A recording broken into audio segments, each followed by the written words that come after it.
All righty, so here we can formally start class. Okay, so I think the thing to keep in mind with the existentialists here, because when we push it back to where people think of the real origins, we're going back to Soren Kierkegaard, and and he was born in 1813. So it's a way of thinking that's been around for a while. And I think so. What's going on is the people who are doing sort of intellectual work of asking about the world and how the world works felt like they had a pretty good understanding of what people were up to, even if they knew they didn't understand the natural world that well, but they were happy to rely on religious ideas and on teachings from traditions and scriptures, and so they sort of felt like they had a good beat on things.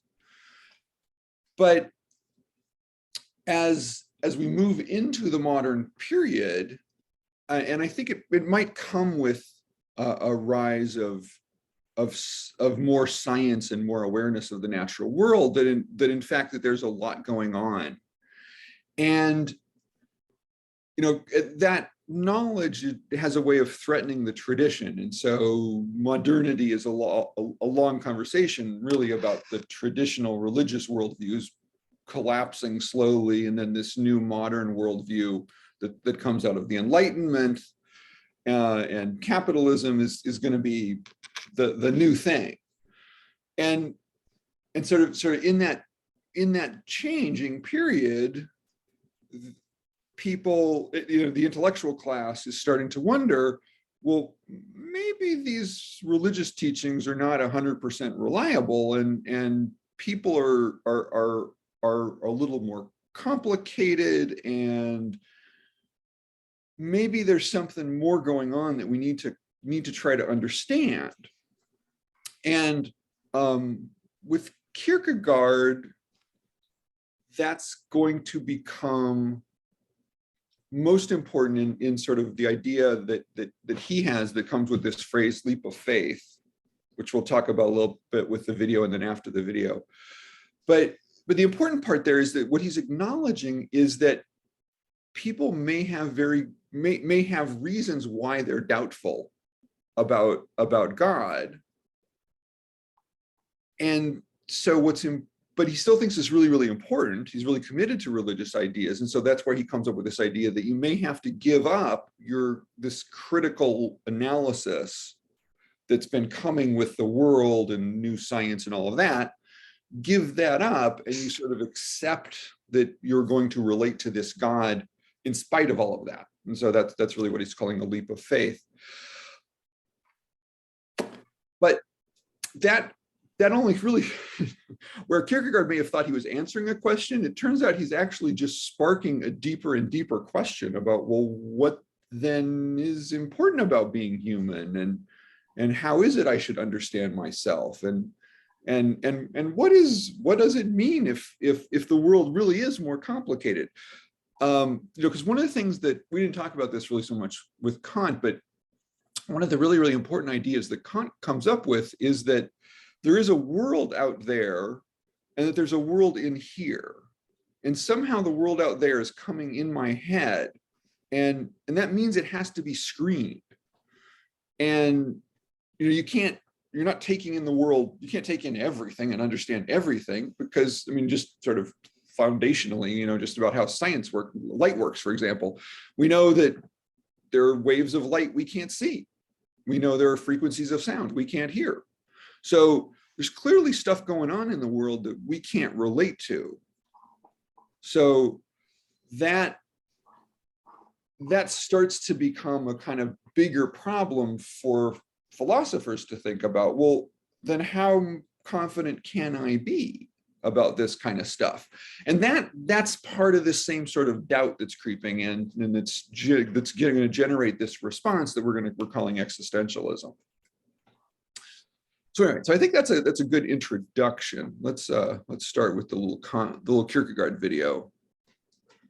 The second one about Husserl is the shortest and cutest, but we got to do Kierkegaard first. Make that go away. Oh no, small. Here we go. Soren Kierkegaard was a brilliant, gloomy, anxiety. Breathe. He wants us to see the ads, of course. You feel that? That's your body, baby. No, we don't need that. Something bad happened, then I can't just skip the ad. All right. Hilarious Danish 19th century philosopher, the author of 22 books, of which 3 continue to make his name. He was born in an immensely wealthy family in Copenhagen in 1813, the youngest of 7 children. Death was around him constantly from a young age and was to obsess him throughout his career. It is, in a sense, his only theme. Not only was he extremely physically frail, by the time he was 22, all his siblings had died, except for he and a brother. It drove him to furious production of books over 15 years. On a single day in 1843, he published no less than 3 works. He wasn't writing for the money. He was working to save himself, and he thought, humanity. As it happened, he made it to the age of 42, then died of an excruciating spinal disease. In either awe and fear and trembling, what Kierkegaard wants us to do above all is wake up and give up our cozy sentimental illusions. He systematically attacks the pillars of modern life, our faith in family, our trust in work, our attachment to love, and our general sense that life has purpose and meaning. His enemies were the smug in all their guises, particularly the prosperous Danish haute bourgeoisie and the members of the established Danish church. He tells us, "As I grew up, I opened my eyes and saw the real world, and I began to laugh, and I haven't stopped since. I saw that the meaning of life was to get a livelihood, that the goal of life was to be a high court judge, that the brightest joy of love was to marry a well-off girl, that wisdom was what the majority said it was, that passion was to give a speech, that courage was to risk being fined $10, that cordiality was to say you're welcome after a meal, and that the fear of God was to go to communion once a year. That's what I saw, and I laughed." Kierkegaard was especially caustic about the 19th century understanding of love and the new ideology of passionate marriage, which aimed to unite desire with prudence and suggested that one could enjoy all the thrills of a love affair and at the same time all the stability of a long-term relationship. But Kierkegaard mocked the notion that one could ever fuse romantic love with marriage, that one could have passion and sex, and at the same time, children, stability, and routine. He respected both. He just couldn't believe that you could have them both at the same time in a cozy marriage sanctified by the state and the neighbors. His belief arose out of his own tortured love life. He fell in love with a beautiful, precocious, and talented 18-year-old girl called Regine Olsen, only then to break off the engagement as he realized that to try and live with her forever would also mean killing the love that had drawn him to her. Everywhere he turned, Kierkegaard saw intolerable incompatibilities and impossible choices. It led him to one memorable explosion in either or. Marry and you will regret it. Don't marry, you will also regret it. Marry or don't marry, you will regret it either way. Laugh at the world's foolishness, you will regret it. Weep over it, you'll regret that too. Hang yourself, you'll regret it. Don't hang yourself, and you'll regret that too. Whether you hang yourself or don't hang yourself, you will regret both. This, gentleman, is the essence of all philosophy. The mention of laughter is not a coincidence. Key to Kierkegaard's philosophy is that the only intelligent, tactical response to life's horror is to laugh defiantly at it. Rarely has a philosopher taken humor as seriously. Kierkegaard is often described as the founder of the philosophical movement known as Existentialism, because in him we find all the themes that would so interest later thinkers like Sartre, Camus, and Heidegger. The book that fascinated the existentialists was Kierkegaard's The Concept of Anxiety, published in 1844, in which he emphasized a new word, angst, or angst as we know it in English, a condition where we understand how many choices we face and how little understanding we can ever have of how to exercise these choices wisely. As Kierkegaard wrote, life can only be understood backwards, but must be lived forwards. Our constant angst means that unhappiness is more or less written into the script of life. As he wrote, anyone who has given the matter any serious thought will know that I'm right when I say it's not possible for anyone to be absolutely and in every conceivable way completely content, not even for a single half hour of his life. No one has come into the world without crying. No one asks when you want to enter the world. No one asks when you want to leave. How empty and meaningless life is. We bury a person, throw 3 shovels of earth over him, drive out in a coach, drive back in a coach, and console ourselves that we still have life enough left to live. But really, how long is 70? Why not just get it over with straight away?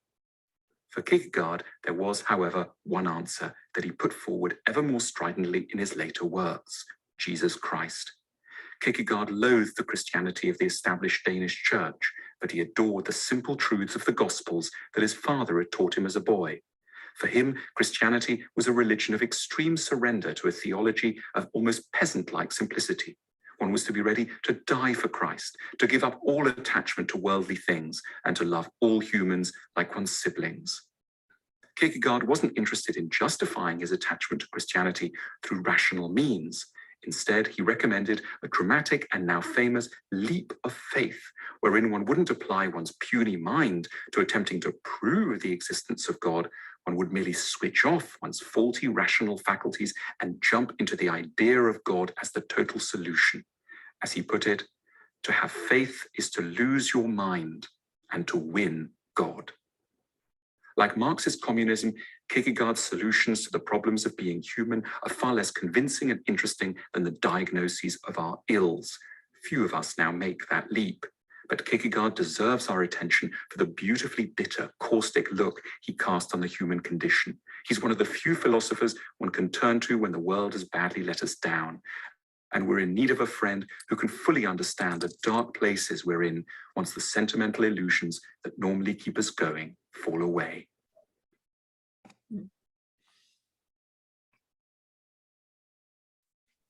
Okay. What do you think?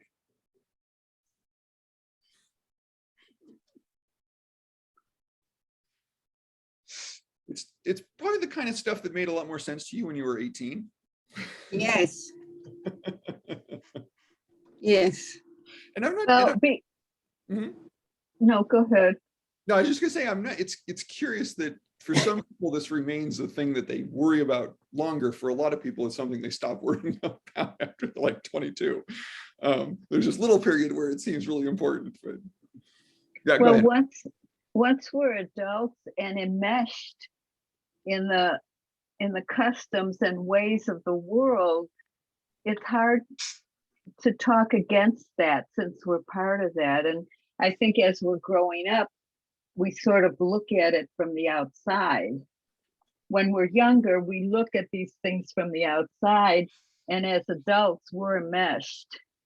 Yeah, we have done things to embrace it along the way. Yeah.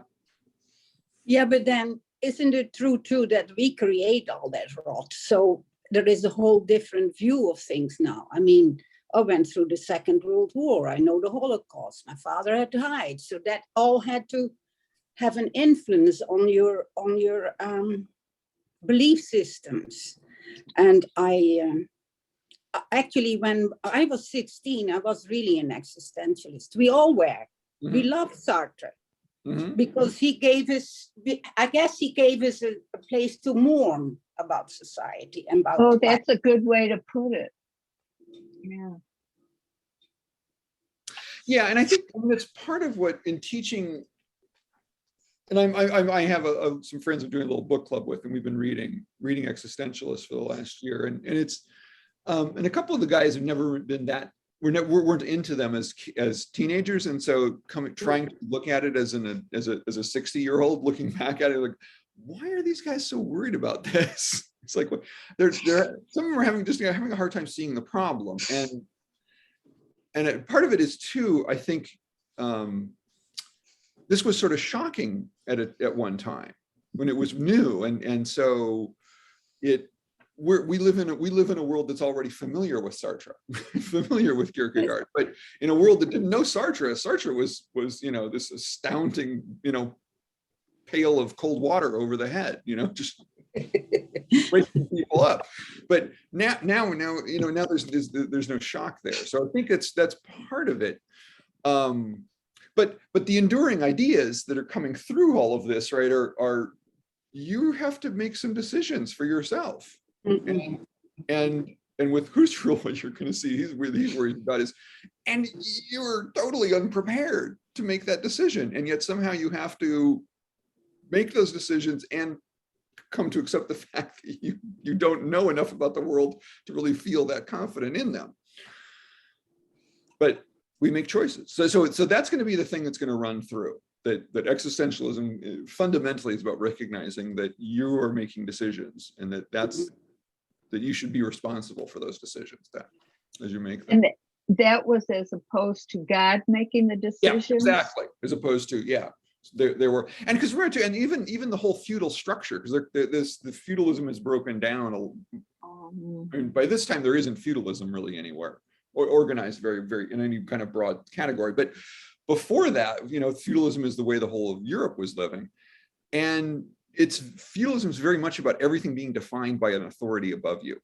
So if you're a peasant, whoever your lord is, that's reality. And to the lord, whoever is above him, that's the reality. And and when you're the king, you define reality, or you're the pope, you define reality. And it all just comes downhill. So you break that open, and now all of a sudden people are left thinking for themselves. Okay, let's try the Husserl one.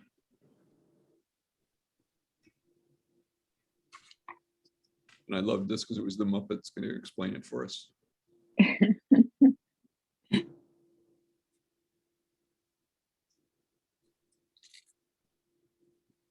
We probably really only need about half of it, but you'll get the idea.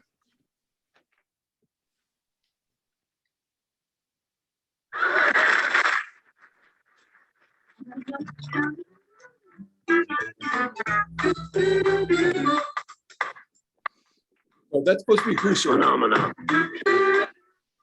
Phenomena.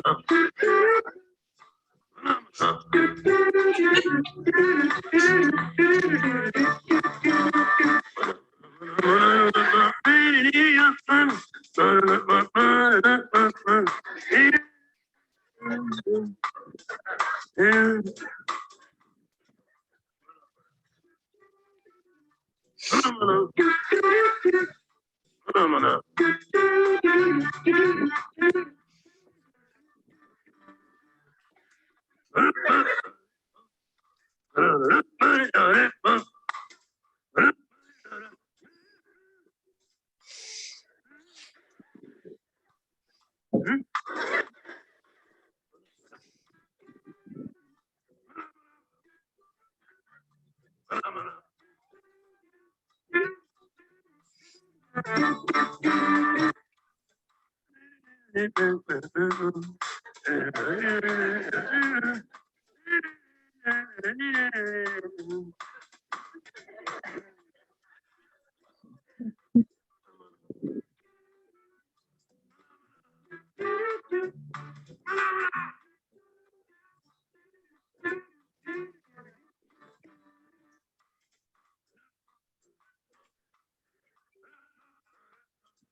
Okay, so that's Husserl.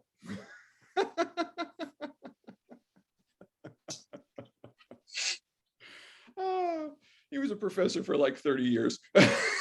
So I just love the idea.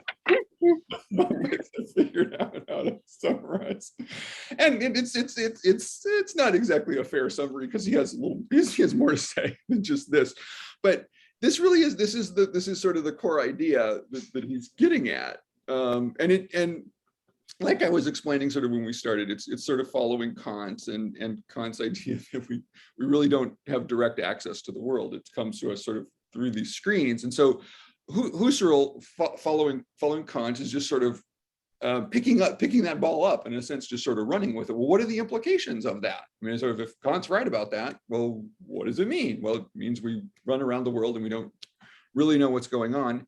And then we're confronted by this thinking that we're doing to try to understand it all, and that's only partial anyway.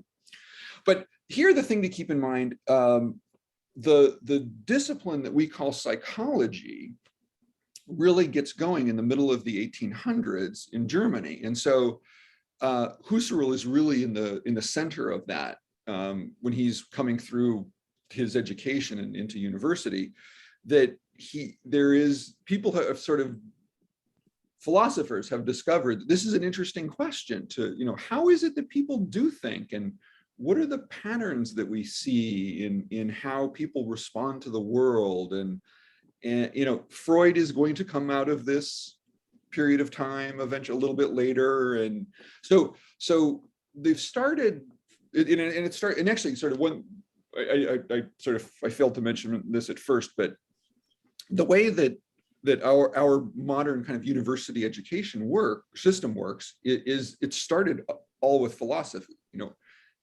In the ancient Greeks, if you want to know anything about the world, you studied philosophy. And it might be a different kind of philosophy, like you want to understand nature, you study natural philosophy, but everything is philosophy.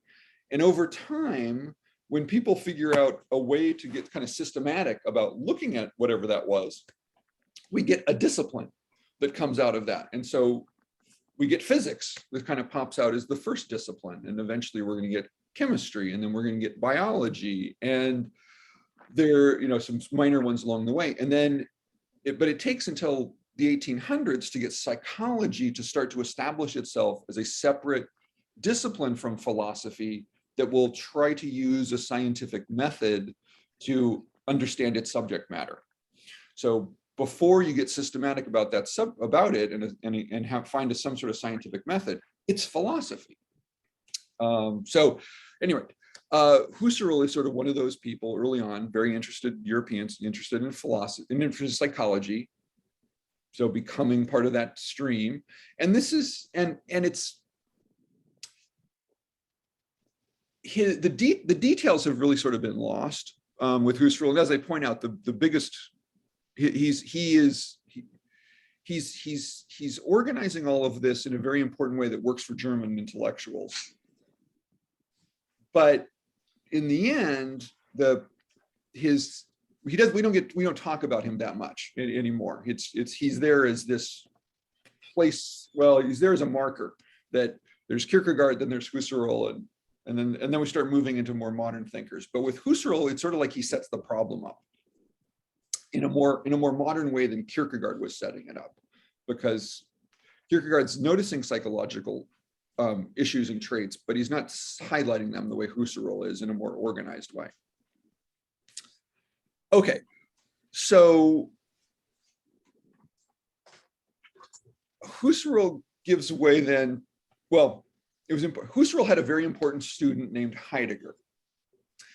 And Heidegger is very controversial. And the little video I have here is from kind of a fan of Heidegger who's going to make a little bit, he's going to paper over a little some of the difficulties with Heidegger, which include Heidegger's relationship with the Nazi Party. But so Heidegger is sort of politically difficult as well as philosophically difficult that way. But at any rate, I'll show you this. Get a sense of it for yourselves. Martin Heidegger is without doubt the most incomprehensible German philosopher that ever lived.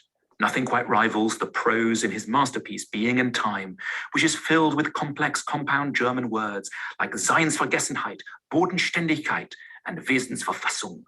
Yet beneath the jargon, Heidegger tells us some simple, even at times homespun truths about the meaning of our lives, the sicknesses of our time, and the routes to freedom. We should bother with him. So this like sickness of the time thing, that's common feature, right? That society, I mean, where it's going to move away out of Kierkegaard is, Kierkegaard's still responding to feudalism and feudalism defining you, but that's going to be, and especially the church, which is why he's so hostile to the organized church. But as we move into the 20th century, it's very much going to be about social forces, and how are social forces conditioning you and wanting you to behave versus what do you want? But Heidegger is going to be is really emphasizing that for the first time, which is part of why he's so important in this story. He was born and in many ways remained a rural provincial German who loved picking mushrooms, walking in the countryside, and going to bed early. He hated television, aeroplanes, pop music, and processed food. At one time, he'd been a supporter of Hitler, but saw the error of his ways. Much of his life. Yeah, that's sort of the problem. not sure why he bothers to say that. After the war, Heidegger and Sartre had this long debate that they carried out in newspapers. It was in, I think, the Frankfurter Zeitung, which was a major, like the biggest paper in Germany at the time, and in Le Monde, the World, which the World in French, which was a really big paper in France. And so Sartre would write an essay and it would be published, and then Heidegger would write a response, like in their editorial pages. And much of that debate between them, and Sartre, we'll eventually point out, Sartre was a student of Heidegger's, was Sartre challenging Heidegger about this Nazism. And what Heidegger really ends up defending is what he thinks of, what Heidegger defines of as sort of an intellectual version of Nazism that really doesn't have anything to do with all of that anti-Semitism stuff. It's like, okay, really?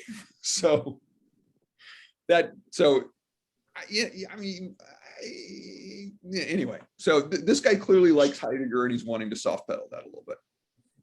Life he spent in a hut in the woods, away from modern civilization. He diagnosed modern humanity as suffering from a number of diseases of the soul. Firstly, we have forgotten to notice we're alive. We know it in theory, of course, but we aren't day to day properly in touch with the sheer mystery of existence, the mystery of what Heidegger called das Sein, or in English, being. It's only at a few odd moments, perhaps late at night, or when we're ill and have been alone all day, or are on a walk through the countryside, that we come up against the uncanny strangeness of everything, why things exist as they do, why we're here rather than there, why the world is like it is. What we're running away from is a confrontation with the opposite of being, what Heidegger called das Nichts. Hey, that's your body. Okay, so while that's going on, he also has das Sein is sort of one way of rendering it. The other is Dasein, and oops, which ends up sort of being a different word. Sein means being, and da would be there.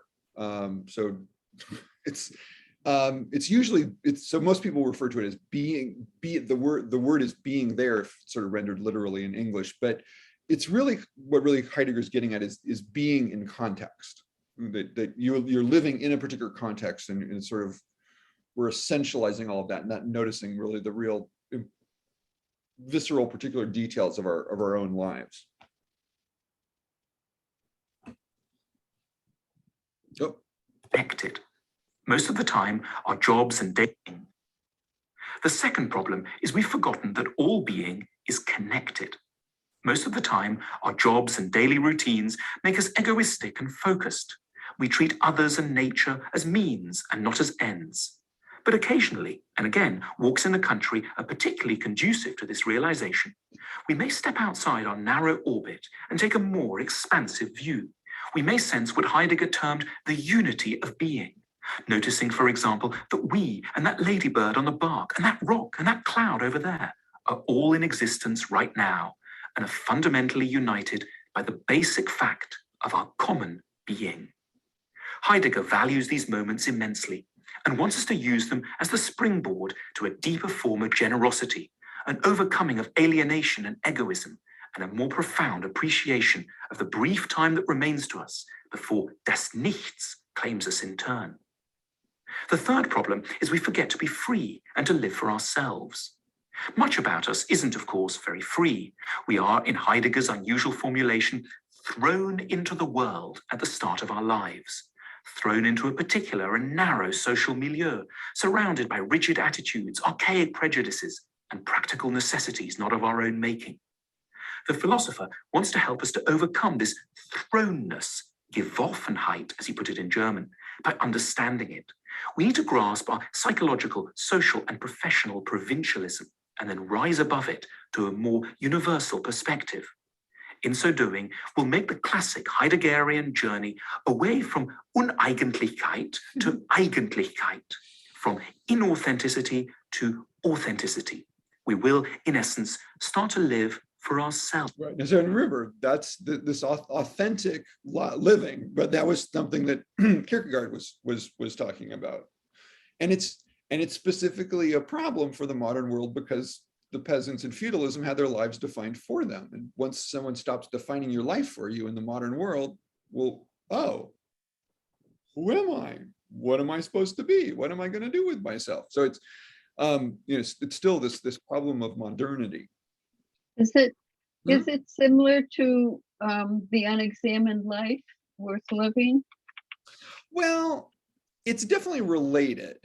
The ancients, Plato's putting those words into Socrates' mouth, and there were times when they had a sense of this. I mean, right, death is soon and life is short, therefore what am I going to do with it? So I mean, they have some sense of it, but Plato, when he's writing that, he really means much more intellectually than psychologically introspective. But because this bit about being an intellectual is the best way to live. So, that's right. Yeah. You should have this intellectual exploration where this is really more a psychological exploration. Oh, that's a good distinction. Yeah. Elves. And yet, most of the time, for Heidegger, we fail dismally at this task. We merely surrender to a socialized, superficial mode of being he called they-self, as opposed to ourselves. We follow the chatter, das Gerede in German, which we hear about in the newspapers, on TV, and in the large cities that Heidegger hated to spend time in. What will help us to pull away from the they-self is an appropriately intense focus on our own upcoming death. It's only when we realize that other people cannot save us from das Nichts that we're likely to stop living for them, to stop worrying so much about what others think, and to cease giving up the lion's share of our lives and energies to impress people who never really liked us in the first place. When, in a lecture in 1961, Heidegger was asked how we should better lead our lives, he replied tersely that we should simply aim to spend more time in graveyards. It would be lying to say that Heidegger's meaning and moral is ever very clear. Nevertheless, what he tells us is intermittently fascinating, wise, and surprisingly useful.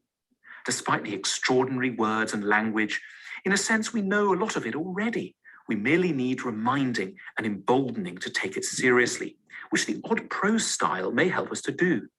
We know in our hearts that it's time to overcome our Gewoffenheit, that we should become more conscious of das Nichts day to day, and that we owe it to ourselves to escape the clutches of das Gerede for the sake of Eigentlichkeit, with a little help from that graveyard. It's a German thing with philosophy. It's that, you're not being profound unless you're making up your own words. It's just not helpful. Anyway, one thing that I think sort of worth commenting on here is it seems like if you were to just sort of look casually out at the rest of the world, the world is very worried about bad behavior, and it is worried about people who are sort of under socialized or under conditioned, and there's just sort of too much bad behavior in the world, and which is hard to deny. But it's just sort of interesting that when you get to this level of analysis with these particular folk, the thing that interests them is that we're too controlled, not that we're not being controlled enough. And statistically, I mean, hopefully seems obviously true that the bad behavior out there is actually a fairly small percentage of human beings that. And so what that means then, they have that problem that they're under controlled, and that's a problem that needs attention. But for most people, what they're getting at is that most people have a different problem, which is that they're over controlled, and so we find ourselves too conditioned by what the society wants us to do, and this theme is especially the theme the 20th century thinkers are going to come up with. It's all about inserting yourself against that strong force that wants to control you. And a lot of poets have that theme, or at least the poets I've read. Yeah, and I do, and I occasionally forget to mention this to my undergraduates when I teach this sort of stuff, and I think that throws them. It'll come back to bite me if I forgot it. That they'll have glossed over something because I'm failing to point out, no, this is a problem most people have because most people are not causing problems. And that you might be falsely getting the impression that most people are causing problems, and that no, it's a minority of people that cause problems. Yeah, Helena. Well, don't you see actually that this is happening right now? I have a tendency to put the past into the present. And I see the same thing now here, because what's the difference between all these people who like to have a dictator like Trump, or somebody that tells them what to do? So in that sense, I don't think we have accomplished much. People are still wanting to follow somebody. And is that not because we have God replaced with a strong man? I think that's a good theory. Yeah, I mean, I've been wondering about that. I mean, with Marcos Jr. getting elected in the Philippines, like, what kind of an idiot votes for a dictator? I mean, how dumb do you have to be? And they're probably not stupid people, but they are somehow desperate. And so, I mean, that's for the 20th century people, yeah, that what they're going to notice is that there is this I need to define myself thing means I'm free, and that's going to cause anxiety. And so people are often going to try to avoid that. Sartre will talk about that, especially calls it bad faith. But yeah, so they're actually fleeing their freedom, and you can flee that in a number of ways for them. One is hide in a god who's telling you what to do, and the other would be to hide in a dictator who tells you what to do. If I remember my high school Crime and Punishment novel, wasn't there not Crime and Punishment, Brothers Dostoevsky, where there was the parable of Jesus supposedly coming back, and he was kidnapped because they were afraid he would give people freedom and people would suffer with freedom. Mm-hmm. Yeah, so it's yeah, I mean, which is, and that's the progression from 1800s to 1900s, that the problem sort of changes, and so the diagnosis is going to shift, but you see the commonality of it all. Okay.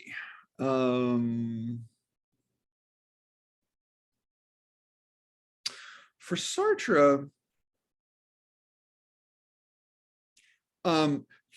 well, I guess I should say for the remainder here, for these French thinkers who all knew each other, for them, the problem is decidedly defined by the fact that there isn't, in their view, because they're all atheists, there isn't a God that's going to be offering anything like any kind of definition. And of course, with Kierkegaard, you get the idea that even if there is a God, that's still not that much help in terms of solving this particular problem. But for the 20th century folks, because Nietzsche is kind of in between here. Nietzsche died in 1900. So it's with Nietzsche and this idea that God has died in the Europe. What he's saying is God has died in the European imagination. That's setting up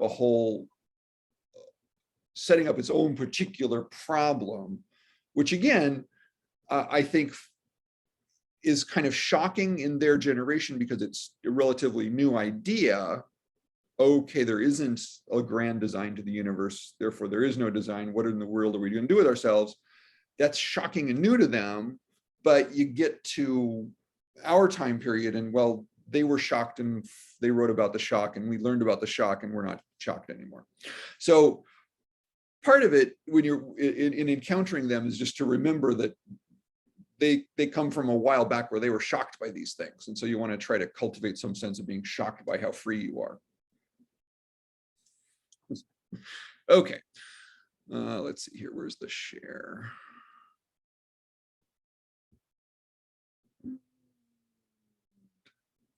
So, okay, so I guess I should mention here. So this actually has a little bit of some introductory bio stuff about Sartre, which is nice, but he is specifically talking about the essay that I had referenced in the syllabus for the class, which is called Existentialism is a Humanism.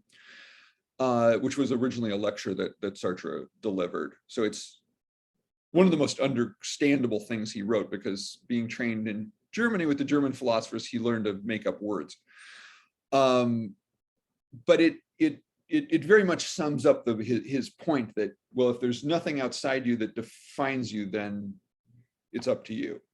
And for him, this core idea, the humanism bit is precisely that it's not about theism, it's about humans, not about God. Okay. A year later. Existentialism is a Humanism by Jean-Paul Sartre. Sartre was born in Paris in 1905 and graduated in philosophy in 1929. He was then drafted into the French army in 1939. Oh, it reminds me of a little story. He graduated from the Sorbonne in Paris, which widely considered to be the greatest university in the world, certainly at the time, maybe still today. According to the faculty at the Sorbonne, Sartre was the greatest student they have ever had. Simone de Beauvoir was also a student at the Sorbonne. Most people privately would say, this is the faculty, privately, they would say, and Simone was even better. So he's a powerful intellect, and she even more so, which is an important thing to keep in mind. And became a prisoner of war in 1940 and was released 1 year later. He returned to France and began teaching again. He also became active in the Resistance, which was a French group dedicated to removing the occupying German army. During this time, in 1943, he released Being and Nothingness, his first book on phenomenology, the study of awareness. When the war ended, Sartre stopped teaching and became a playwright and a public intellectual who was very involved in some of the prominent political issues of post-war society. He was awarded the Nobel Prize in Literature in 1964, but refused it on the grounds that it would institutionalize writing. After his health... Oh, it's also worth noting, the longer version of that is I don't want to be defined by you, therefore I don't want your prize because your prize defines me as a Nobel Prize winner, and I'm going to define myself. I don't want any of that. And a lot of people, when he did that, also thought it was kind of a political snub because Sartre was close to the communists, and so the Nobel Committee is very in his eyes very bourgeois kind of thing. But a couple years later, the Soviets awarded him the Lenin Prize for literature, and he wrote a very similar letter refusing it, saying, I don't want to be defined by you, so I'm going to refuse your prize. So it turns out he was actually pretty serious about this. I don't want to be defined by you thing. I don't want your prize. Health slowly deteriorated. Oh, damn. What do you know? Another ad. Oh, look, this is short. He died in 1980 when he was 74 years old. Something else. Okay, well, other bits of trivia. When I first had a serious introduction to existentialism, it was at the University of Colorado, and I learned from a woman named Hazel Barnes. She was actually the person who translated Being and Nothingness into English. So talk about expert. She told class when she was working on it, she would make these regular trips in the summertime when she wasn't teaching to go to Paris and sort of, be in the French environment and all of that. Sartre would never meet her. She met all the time with Simone de Beauvoir. And so Simone would take manuscript copies in English back and forth between Hazel and Jean-Paul, and he would make comments on it, but he would never meet her. And she always puzzled about that what is that about? And is it about, would he have met with a man if it was a man who was translating it? And or is it that it's about America and it's kind of his way of snubbing America, that he's not going to meet with an American? So if she was British, would he have met with her? And she told us that she never came to any kind of understanding of that, and that Simone de Beauvoir was totally unhelpful to her in understanding this question. That it was like de Beauvoir was puzzled as Hazel Barnes was about why won't he come, you know. So anyway, so it's kind of he was a very difficult person in a lot of ways. Anyway. So why did Sartre write this book, and what was its purpose? Well, firstly, the book, written in 1946, is actually based on a lecture that Sartre delivered in 1945 at Club Maintenant in Paris. The purpose of the lecture and the book is to offer a response to the common reproaches made against existentialism. The first of which is that it reduces man to the quietism of despair. The second, it denies the reality and seriousness of human affairs. Next, it overemphasizes the evil side of human life. And finally, it has no sense of morality. We will explore all of these reproaches against existentialism in more depth next.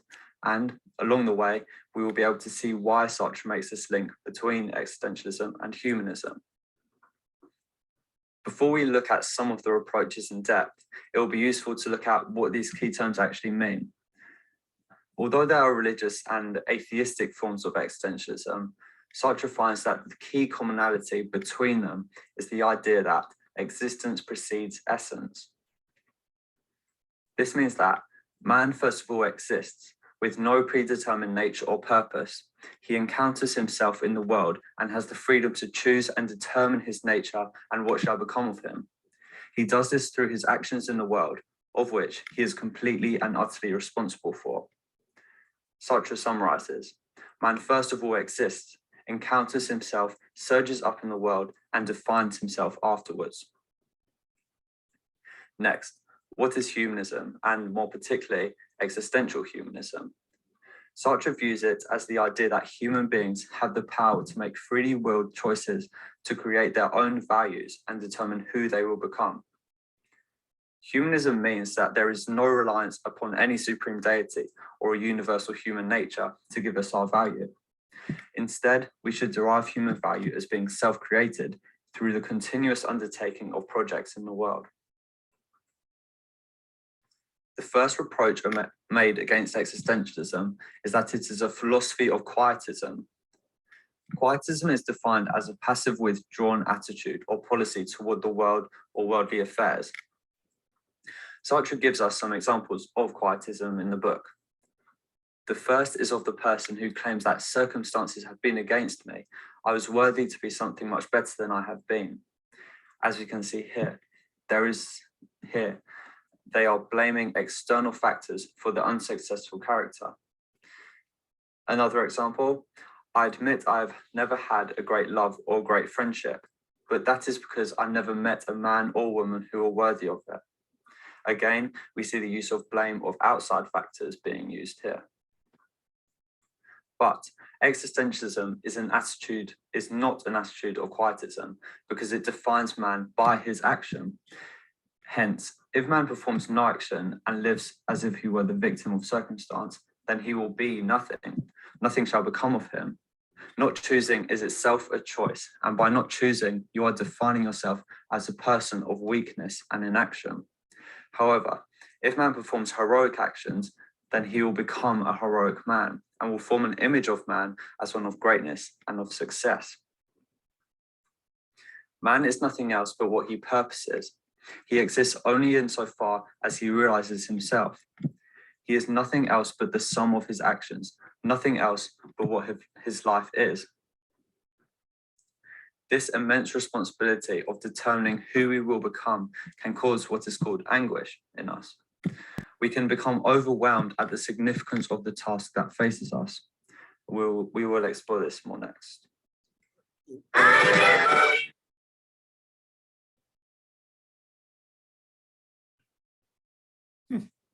The second reproach made against existentialism is that it denies the seriousness of human affairs. Sartre summarizes the implications of this reproach here. For since we ignore the commandments of God and all values prescribed as eternal. Nothing remains but what is strictly voluntary. Everyone can do what he likes. To understand Sartre's response to this criticism, we need to look at what is meant by the term responsibility. The idea stems from what we discussed earlier, that existence precedes essence, in that we are completely responsible for what we are and what we will become. Sartre goes on to say, thus, the first effect of existentialism is that it puts every man in possession of himself as he is and places the entire responsibility for his existence upon his own shoulders. And when we say that man is responsible for himself, we do not mean that he is responsible only for his own individuality, but that he is responsible for all men. Let's explain the significance of this last point and how it is derived. To begin, Sartre says that to choose between this or that is at the same. Now, this should sound familiar because it's how Kant talks in the ethics, right? You have to be able to universalize and all of that. Same time to affirm the value of that which is chosen. Otherwise, why would we choose it? Next, through our actions, we determine our values, and thus we create a certain image of man as we would have him to be. From this, we can say that in fashioning myself, I fashion man. This overwhelming responsibility is called anguish, and it is almost certain to be felt when choosing any certain path in life. However, one may try to deny this fact. Sartre responds to them. One ought to always ask oneself what would happen if everyone did as one is doing. Nor can one escape from that disturbing thought except by a kind of self-deception. The man who lies in self-excuse by saying everyone will not do it must be ill at ease in his conscience. By its very disguise, his anguish reveals itself. When you make a decision, you are saying this is how anyone ought to behave given these circumstances. But some hide and try to mask their anguish by claiming that not everyone will act as they are acting, so it is okay for them to do so. This very denial and deferral of responsibility is the very thing that reveals their own anguish. Here, we conclude that existentialism does not take the seriousness of human affairs lightly. The third criticism of the existentialists is their overemphasis on the evil side of human life. However, Sartre states that what people reproach us with is not, after all, our pessimism, but the sternness of our optimism. He follows that no doctrine is more optimistic for two main reasons. First, it confronts man with possibility of choice, and secondly, the destiny of man is placed within himself. The philosophy bases itself upon the fact that we are not victims of circumstance. Instead, we are the result of our choices.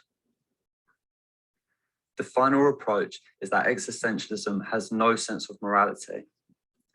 It is clear that since existentialism has excluded God, there must be somebody to invent these moral values. Sartre uses the analogy of a painter and his painting to explore his view on morality. In a painting, we see that there are no aesthetic values a priori. Okay, a priori is a Latin term, which means prior to experience. So it's that's actually the phrase kind of captures the difference between this idealism in metaphysics and materialism. The idealism believes there is a world that exists prior to my experience that I would understand through logic. So that's the thing that's prior to experience, is the logic, the ability for logic that I'm born with. Where the materialist view is saying, well, no, the world is this thing that you experience. That's why you have to have the experience of it to know things.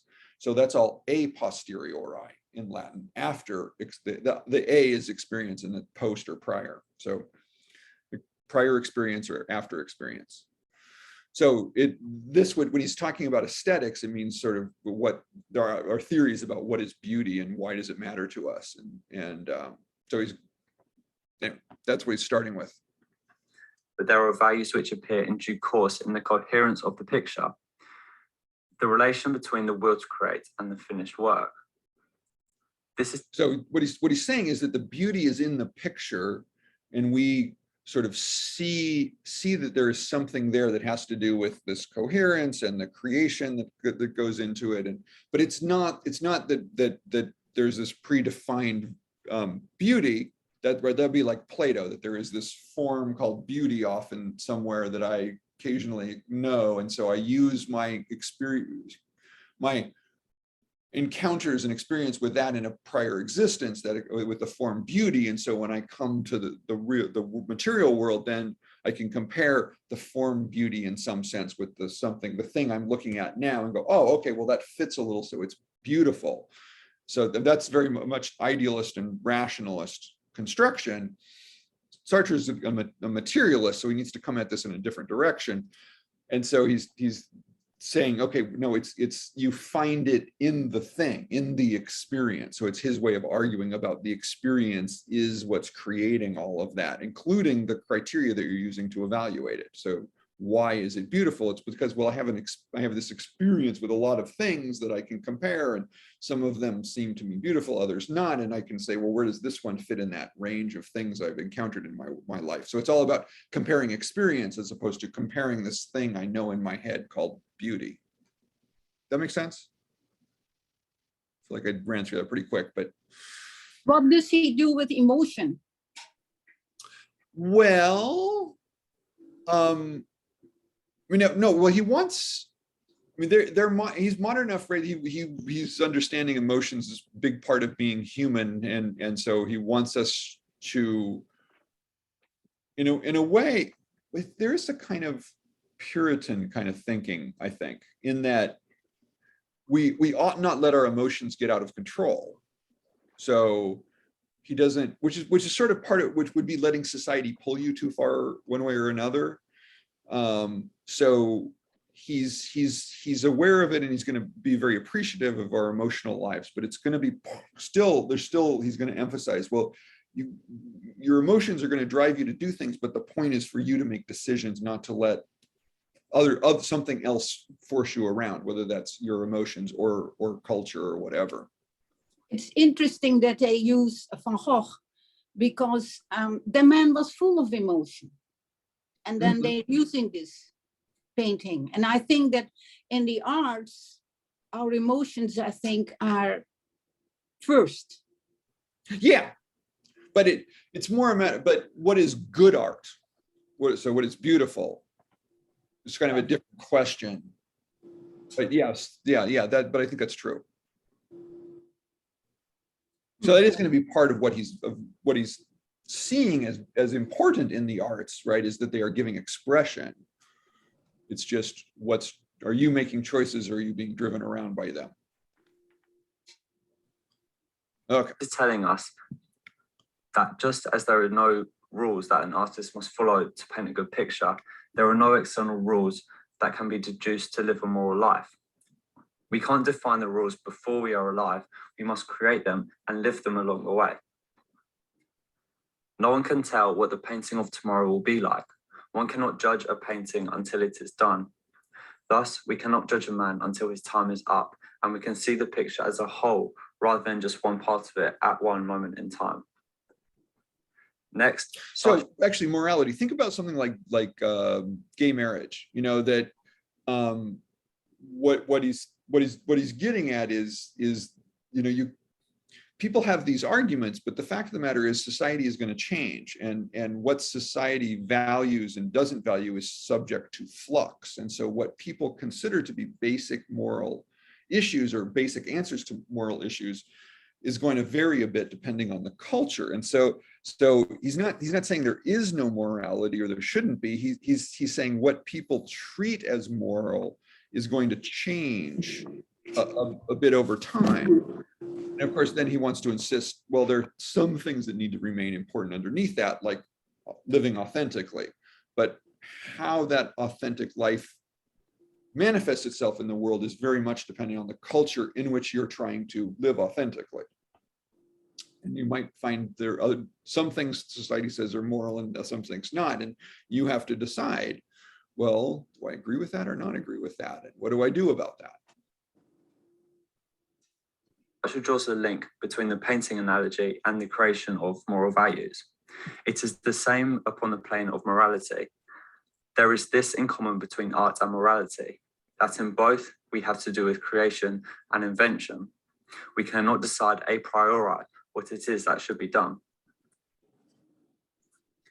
Sartre also states that no rule of general morality can show you what you ought to do.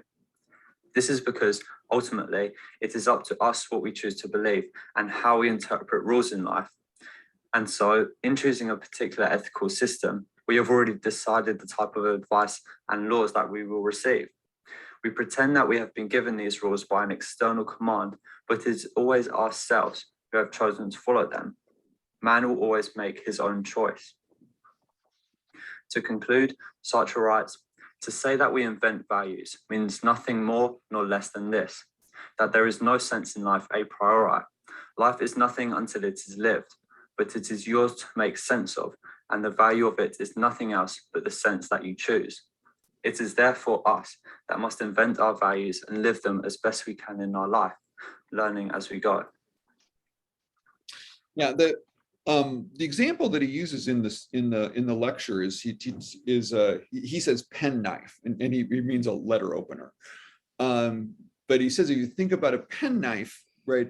Penknife is defined. There is a creator who made the letter opener. Someone designed it, chose the materials it was going to be made out of, found a factory, or if it's homemade, made it, whatever. But there's the penknife exists with a very specific plan in mind about what it is, what it looks like, what it does.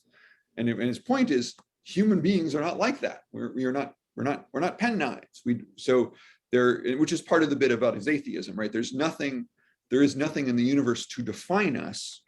So any definition of us has to come from us and the choices we make about defining us. So the penknife example. Okay, any quick questions?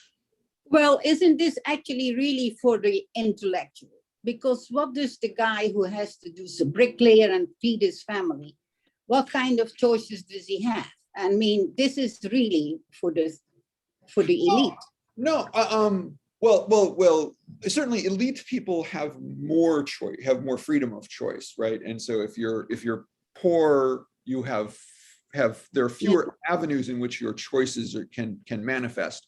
But it's still Sartre still would insist, no, this applies to everyone, including the poor bricklayer, that there are decisions that person has to make that are going to define them, even though the world is doing a lot to define and control them at the same time. So it's there may be things you can't get out of. He actually, what he calls it facticity. So what he's really wants us to recognize in the end is that there are things in the world that are that's just the way the world is. And one of them is going to be in the economy into which you're born, the class structure you're born into, the opportunities you have. So there's the facticity of your life that makes you a bricklayer. The important thing, and what he would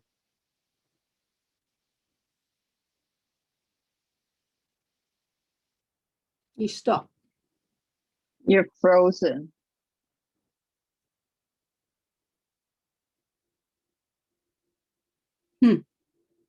Just before the important thing.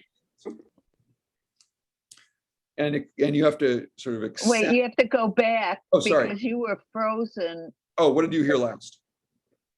And the important thing is. Yeah, from the important thing is. Well, okay. Did I get to the facticity? Yes. Okay. So the important bit is to recognize what is facticity. So what is a fact of the world and what is not a fact in the world. Okay. And what he calls bad faith is accepting things that aren't really facts in the world as if they were.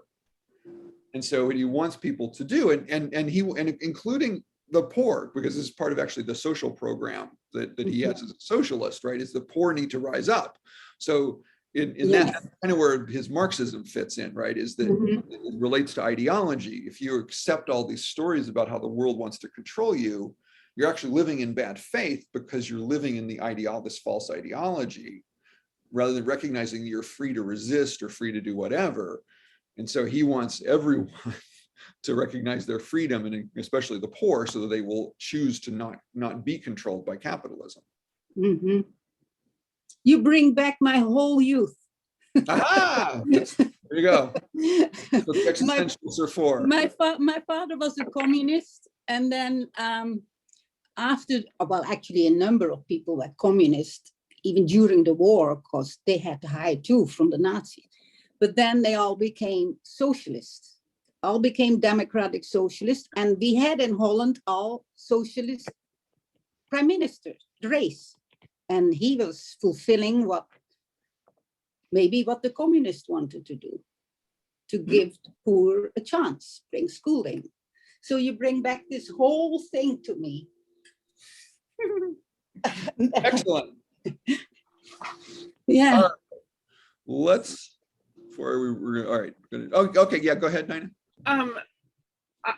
I was starting to see why the criticism was there was a lack of morality. And so maybe you can explain what keeps anybody from choosing what to be immoral, like Trump, for example. Yeah. Why is that? How does he deal with that? And Well, that so this is why the criticism is there. Is that he does in some sense sort of leave people alone making bad decisions. And what his point is just that, as an atheist, he's recognized that there is nothing there's nothing there. I mean, morality is just what we decide is right and wrong. And as a humanist, he has humanistic values. He wants to value equality and freedom and all of these things. And so people who choose to go against that are bad people, but there's nothing in the universe that's forcing them not be bad people. So it's more like that. He has a powerful sense of what's moral and what's not moral. He's just recognizing there's nothing forcing people to do that. right. Okay. All right.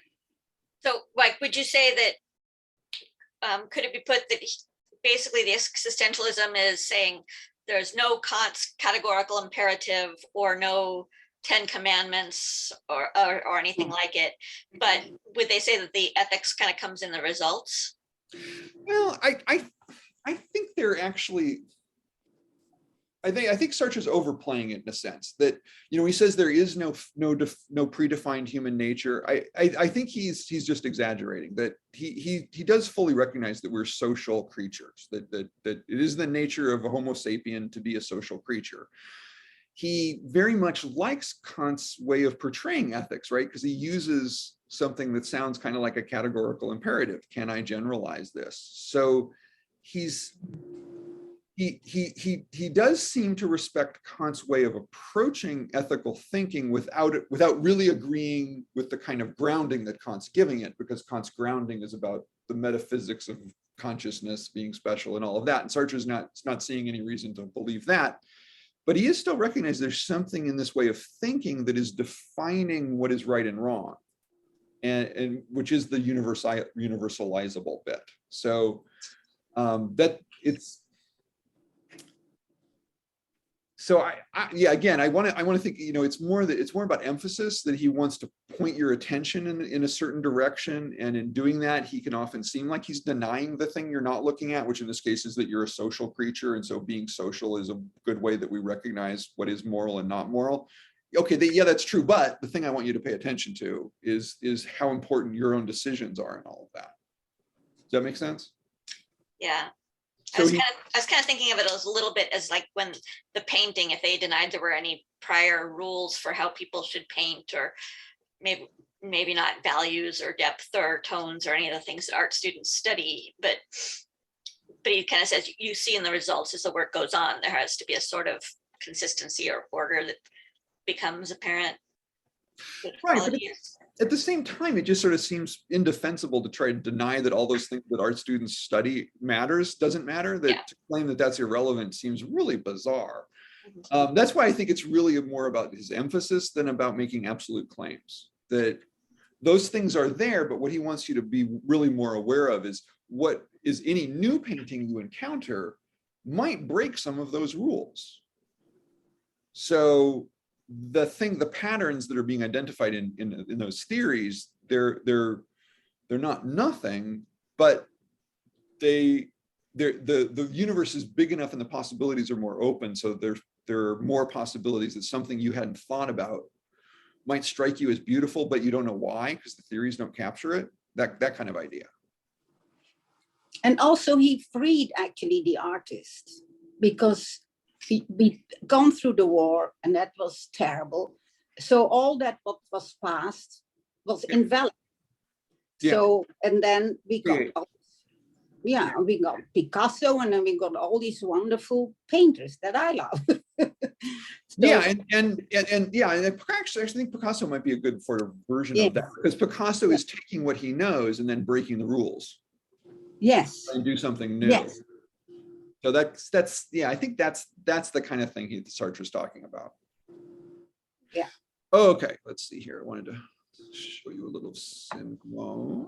Now this one is a little bit of a, I think the whole interview is like an hour long, but this was 75 and it's in French, but we got the subtitles. But it sums up her basic thinking.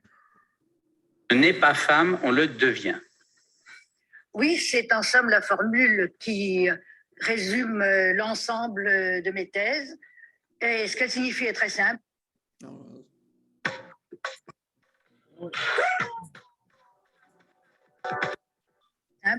C'est que être femme, ce n'est pas une donnée naturelle. C'est le résultat d'une histoire. Il n'y a pas un destin biologique, psychologique qui définisse la femme en tant que telle. C'est une histoire qu'il a faite, d'abord l'histoire de la civilisation, qui aboutit à son statut actuel, et d'autre part, pour chaque femme particulière, c'est l'histoire de sa vie. En particulier, c'est l'histoire de son enfance, qui la détermine comme femme, qui crée en elle quelque chose qui n'est pas du tout une donnée, une essence, qui crée en elle ce qu'on a appelé quelquefois l'éternel féminin, la féminité. Et plus les études psychologiques sur les enfants s'approfondissent, plus il est sensible, plus on voit avec évidence que vraiment le petit bébé féminin est fabriqué pour devenir une femme. Il y a là-dessus un excellent livre que l'Italienne vient d'écrire, Elena Bellotti, ça s'appelle Du côté des petites filles, et on montre comment déjà, bien avant que l'enfant ne soit même conscient, on inscrit dans son corps, dans la manière de le faire téter, de le porter, de le bercer, etc., on inscrit dans son corps ce qui plus tard apparaîtra peut-être comme un destin. Les différences biologiques qui sont évidentes, vous considérez qu'elles ne jouent pas de rôle dans le comportement ultérieur éventuel de l'individu? Je pense qu'elles peuvent en jouer un, si, elles en jouent un certainement. Mais l'importance qui leur est accordée, l'importance que prennent ces différences, vient du contexte social dans lequel elles se situent. Je veux dire que, bien entendu, c'est très important qu'une femme puisse être enceinte, avoir des enfants, tandis que l'homme ne le peut pas. Ça fait une grande différence entre les deux. Mais ce n'est pas cette différence qui fonde la différence de statut et l'état d'exploitation et d'oppression auquel est soumise la femme. C'est en quelque sorte un prétexte au cours duquel se construit la condition féminine. Mais ce n'est pas cela qui détermine cette condition. Et quand vous dites exploitation ou oppression, ça suppose qu'il y ait une volonté à un moment donné. Ce n'est pas simplement accidentel. Alors, où retracez-vous l'origine de cette volonté sur le plan historique et comment, à votre avis, se manifestait-elle de la part des hommes? Ça remonte à la nuit des temps. Je crois qu'il faut partir de l'idée que, comme on a dit, l'homme est un lot pour l'homme, il existe la rareté, il n'y a pas assez pour tout le monde. Alors les plus forts, et il y a eu un moment dans la nuit des temps où la force physique, ça comptait énormément, les plus forts se sont appropriés les droits, le pouvoir, de manière à avoir également de la prééminence économique, grossièrement, pour être ceux qui étaient toujours sûrs de manger. C'était très visible en Chine, par exemple, où il y avait de grande pauvreté, et on laissait mourir si on tuait les petites filles, et on empêchait les femmes de participer à la production, de manière à ce que l'homme ait vraiment tout en main. Ça a été comme ça toujours, et ça, je n'ai pas le temps de raconter ici toute l'histoire de la femme, mais il est bien évident que d'époque en époque, il y a eu toujours une volonté des hommes de prendre le pouvoir. Je n'en citerai qu'un exemple. Au Moyen-Âge et dans les siècles, enfin, à la Renaissance, les femmes avaient beaucoup de pouvoir comme médecins. Elle connaissait des quantités de remèdes, des herbes, des remèdes qui étaient des remèdes de bonne femme et quelquefois très valables. Eh bien, la médecine leur a été prise des mains par les hommes. Toutes les persécutions contre les sorcières ont été essentiellement fondées sur cette volonté des hommes d'écarter les femmes de la médecine et du pouvoir qu'elles donnent. Et ensuite, alors, au XVIIIe, au XIXe siècle, il y a des statuts faits par les hommes qui interdisent rigoureusement, sous peine de prison, d'amende, etc., aux femmes d'exercer la médecine si elles n'ont pas suivi certaines écoles auxquelles, par-dessus le marché, on ne les acceptait pas. Alors, les femmes, à ce moment-là, se sont vues reléguées au rôle de Florence Nightingale, au rôle d'infirmière, au rôle d'aide assistante, etc. Et vraiment, il y a des ouvrages intéressants là-dessus. On voit comment il y a eu une volonté, puisque vous parliez de volonté, une volonté des hommes d'arracher la médecine aux femmes. Je pense que si on prenait d'autres domaines, on trouverait tout à fait les mêmes processus. Il y a donc en effet une volonté, et maintenant, cette volonté n'est peut-être plus de prendre, mais en tout cas, de garder. Il y a des barrages qui se font partout lorsque les femmes veulent accéder à certaines qualifications ou à certains pouvoirs.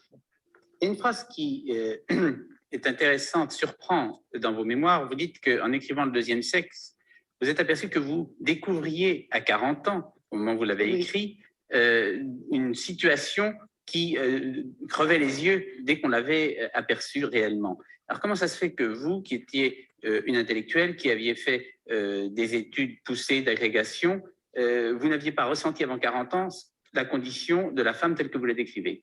Parce que j'ai vécu ma propre condition, qui était, comme vous dites, une condition d'intellectuel, qui avait la chance de faire un métier dans lequel il n'y avait pas de compétition avec les hommes, puisque l'enseignement est ouvert aussi bien aux femmes qu'aux hommes. J'avais eu des camarades à la Sorbonne ou enfin ailleurs, qui, justement, sur le plan intellectuel, me traitaient tout à fait à égalité, donc je n'avais pas senti cela. Comme par-dessus le marché, je n'avais pas voulu ni me marier, ni avoir d'enfants, que j'avais donc pas amené une vie intérieure, ce qui est la chose la plus écrasante dans la condition féminine, j'avais échappé aux servitudes de la condition féminine. Alors, plus tard, quand j'ai commencé à réfléchir, à mieux regarder autour de moi, j'ai vu la vérité sur la condition féminine. Et je l'ai découverte en grande partie en écrivant Le deuxième sexe. Parce que c'était à l'origine pas une étude qui était destinée à transformer la condition de la femme, c'était plutôt une recherche intellectuelle. C'était une étude théorique beaucoup plus qu'un travail militant. Et je suis très heureuse d'ailleurs qu'il ait pu par la suite être repris par des militants, parce que maintenant il joue un rôle militant, ce livre. Mais sur le moment, il n'avait pas du tout été conçu comme cela. It was actually quite remarkable, I think, that idea that she would write this book that she's doing as a very intellectual enterprise, discovers the world, notices it, and actually acts on it. This is quite an achievement for any philosopher. Mm-hmm. Yeah, an impressive woman, very interesting character. Certainly had an interesting life, and living with she well as Sartre's partner, you know, and they never lived together, but they spent their lives together. They always had their own apartments, and then there are even these occasional stories where they're competing for the attention of the same young woman, because occasionally de Beauvoir would take women lovers. So their relationship was open, and so, but at any rate, so it's a very French story that way, I guess. But I think what don't want you to miss is how sort of deeply existential this is for her, right? That it's about being defined. It's sort of what it's like. The aha moment is, wait a second. Women are defined by men. That's a whole special problem of social definition. And then, of course, people are going to notice, oh, white people define Black people. So it was an amazingly brilliant insight for her to have, and you know, it's just happened at the right moment. She had this idea. Oh, women are defined extra. It's true. Oh, of course, it's true. Yeah, I mean, it's like when she said it, it's like just blindingly obvious. You make me more and more thankful for my father. He thought that women should rule the world. They were better with money. They were better in thinking. So he was definitely a feminist in my life. Good for him. An early feminist. Yeah, yes. Good for him. Okay. Oh, here, before we run out of time, let's briefly check in with Camus. Now, Camus, right, like Sartre, doesn't like being defined.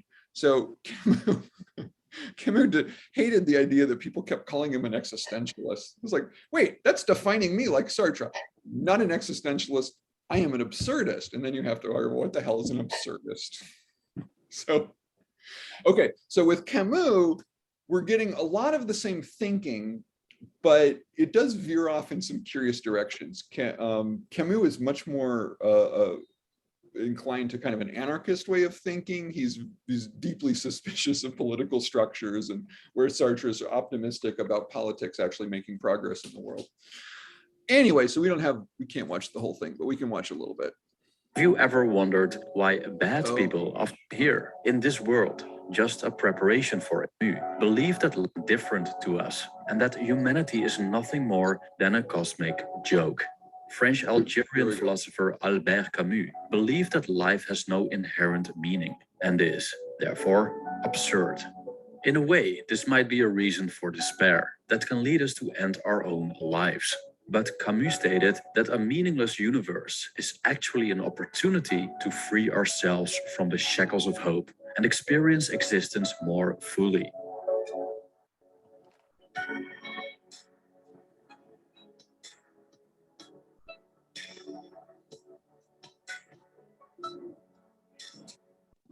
The Danish philosopher Kierkegaard longed for a purpose that he could live and die for. Also, he struggled with the fact that a great deal of existence cannot be rationally explained, and therefore we have to find something outside ourselves to hold on to, something that gives us clarity and guidance in the face of the unknown. He found that religion is the answer and that we should take a leap of faith by embracing this higher purpose as the ultimate meaning of life, even though there's no solid proof of its validity. Such an embrace may solve the problem and end our existential angst, but it comes with a price. Philosophical suicide is what Albert Camus called the solution of faith.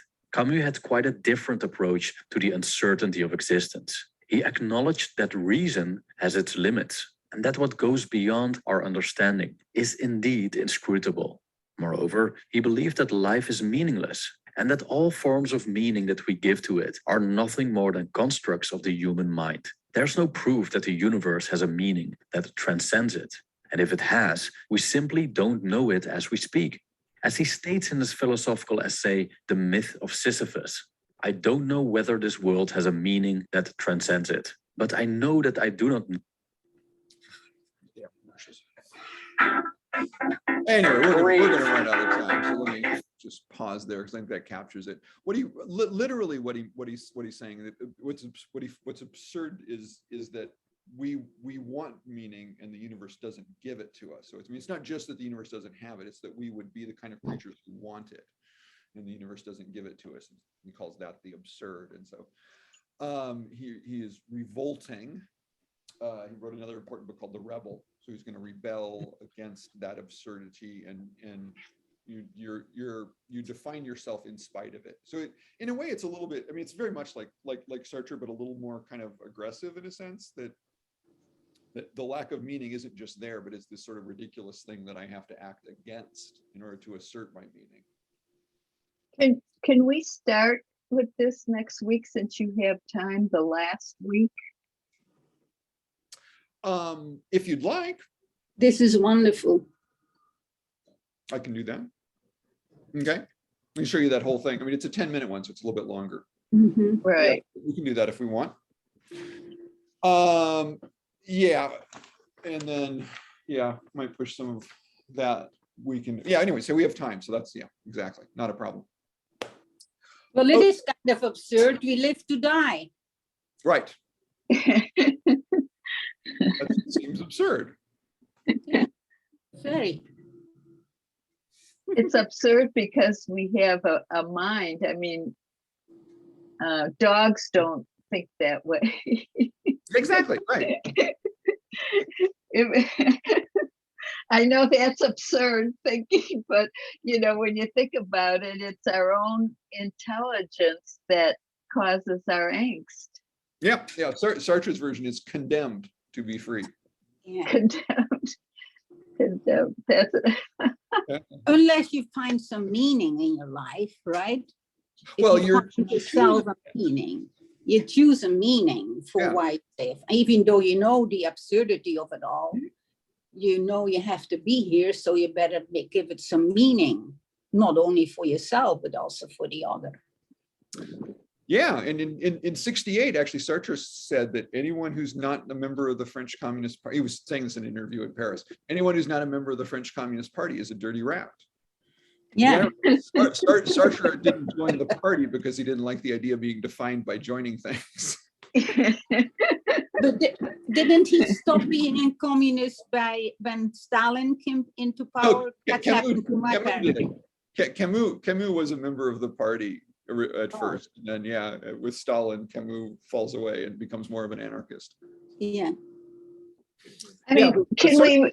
Never joined, but that was why. When people asked him, well, if you support the Communist Party, why aren't you a member? I don't want to. It's that joke from Groucho Marx, right? I wouldn't want to be a member of an organization that would have me as a member. But frame its definition. I don't want to be defined, and that would define me as a communist. So that would be too limiting. So I can't be a member of this or that or anything. I mean, isn't our understanding of ourselves really a reflection of what others have told us?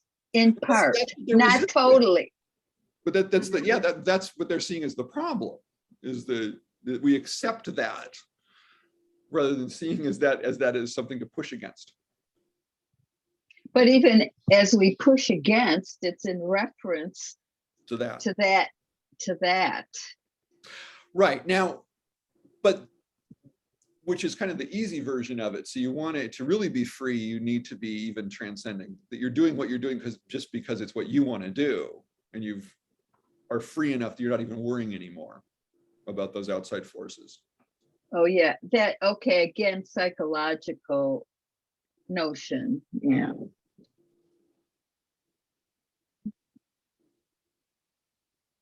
And we do admire people who don't care what other people think. Yes. In general. To a certain degree, yeah. Yes. They go out and live their life on their own terms. And I mean, certainly there's kind of an American version of this. It's part of Americana and mystique of America. But they all clearly have in mind much more they have very socially responsible versions of that fantasy, rather than riding off as a cowboy alone into the sunset. Oh, that's, yeah. But isn't the homelessness is kind of a part of this? The people have no more meaning. They don't see it anymore. So they're lost. They just give up. So that's the other side of it. They'll let the consequence of it. Is that what you mean? Yeah. I mean, we didn't give people enough meaning in their lives. We took that comfort of God away. You know, it's a comfort to many people. I have one Muslim person and one Christian person helping me in this home. And both of them find tremendous comfort. They're young in having, if they can't help the problem, they'll hand it to God. Oh, that's kind of nice, isn't it? We're stuck. We're just stuck. Right. If you don't have that, you're stuck. Yeah, that's true. Okay, well, we'll pick it up here with Camus again next week, and then we'll go into the political stuff. How all we organize ourselves. Good. Okay. Thank you, Richard. That's very good.